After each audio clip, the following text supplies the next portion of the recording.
एक ऐसा कब्र जिसके पास जो भी गया उसकी बहुत मिस्टीरियस और बुरी तरीके से मौत हो गई। इस इंसिडेंट को अमेरिकन मिलिट्री ने भी अपने डॉक्यूमेंट्स में सुपर नेचुरल इंसिडेंट कहकर लिखा है। ये इंसिडेंट है 2003 के इराक के सुमेरिया की, जब इराक में अमेरिका और इराक के बीच एक वॉर चल रहा था। वॉर के दौरान ही कुछ अमेरिकन सोल्जर्स को एक पुरानी सुमेरियन साइट पर एक मकबरा मिलता है जिसके अंदर एक कब्र था। जब अमेरिकन सोल्जर्स ने उस कब्र को खोला तो उनको उसके अंदर से एक मम्मी मिली जो कि एक औरत की मम्मी थी। लेकिन सबसे डरावनी बात तो यह है कि उस औरत की आंखें उस वक्त भी खुली हुई थी और उसका शरीर उस वक्त भी गर्म था। उन अमेरिकन सोल्जर्स ने उस कब्र को खोलकर अपनी जिंदगी की सबसे बड़ी गलती की थी और यहीं से शुरू होता है मौत का असली तांडव। जितने भी अमेरिकन सोल्जर्स उस कब्र के पास गए थे, रात होते ही उनकी बहुत मिस्टीरियस और खतरनाक तरीके से मौत होने लगी। कई सोल्जर्स की मौत काले खून के उल्टी करने की वजह से हो गई तो कईयों के कान, नाक, मुंह से खून निकलने लगा। कईयों को हार्ट अटैक आ गया और यहाँ तक कि कई सोल्जर्स ने अपने आप को गोली तक मार ली थी। लेकिन उनमें से एक सोल्जर बचा हुआ था।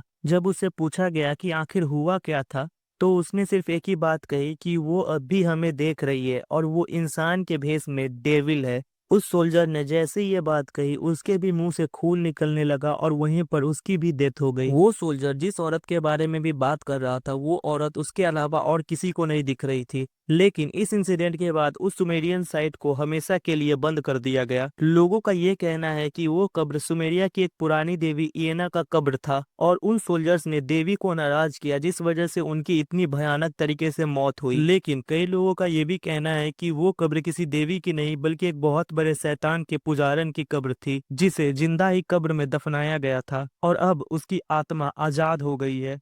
आपको क्या लगता है? अगर आपको वीडियो पसंद आया तो वीडियो को एक लाइक करके चैनल को सब्सक्राइब करना मत भूलिए।